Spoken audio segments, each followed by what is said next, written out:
بسم الله الرحمن الرحيم إنا أرسلنا نوحا إلى قومه أن أنذر قومك من قبل أن يأتيهم عذاب أليم قال يا قوم إني لكم نذير مبين أن اعبدوا الله واتقوه وأطيعون يغفر لكم من ذنوبكم ويؤخركم إلى أجل مسمى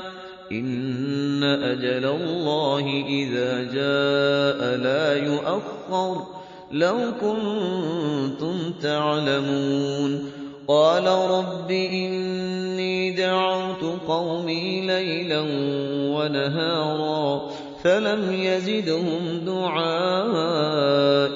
إلا فرارا وإني كلما دعوتهم لتغفر لهم جعلوا أصابعهم في آذانهم واستغشوا ثيابهم وأصروا واستكبروا استكبارا ثم إني دعوتهم جهارا ثم إني أعلنت لهم وأسررت لهم إسرارا فقلت استغفروا ربكم إنه كان غفارا يرسل السماء عليكم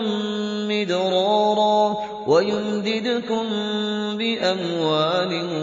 وبنين ويجعل لكم جنات ويجعل لكم أنهارا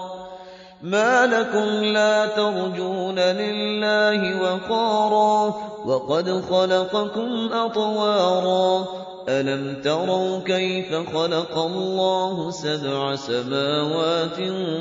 طباقا وجعل القمر فيهن نورا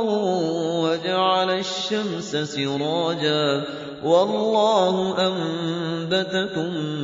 من الأرض نباتا ثم يعيدكم فيها ويخرجكم إخراجا والله جعل لكم الأرض بساطا لتسلكوا منها سبلا فجاجا قال نوح رب إنهم عصوني واتبعوا من لم يزده ماله وولده إلا خسارا ومكروا مكرا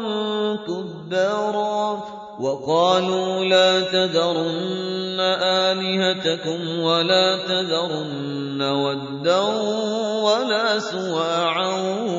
ولا يغوث ويعوق ونسرا وقد أضلوا كثيرا ولا تزد الظالمين إلا ضلالا مما خطيئاتهم أغرقوا فأدخلوا نارا فلم يجدوا لهم من دون الله أنصارا وقال نوح رب لا تذر على الأرض من الكافرين ديارا إنك إن تذرهم يضلوا عبادك ولا يلدوا إلا فاجرا كفارا رب اغفر لي ولوالدي ولمن دخل بيتي مؤمنا وللمؤمنين والمؤمنات ولا تزد الظالمين إلا تبارا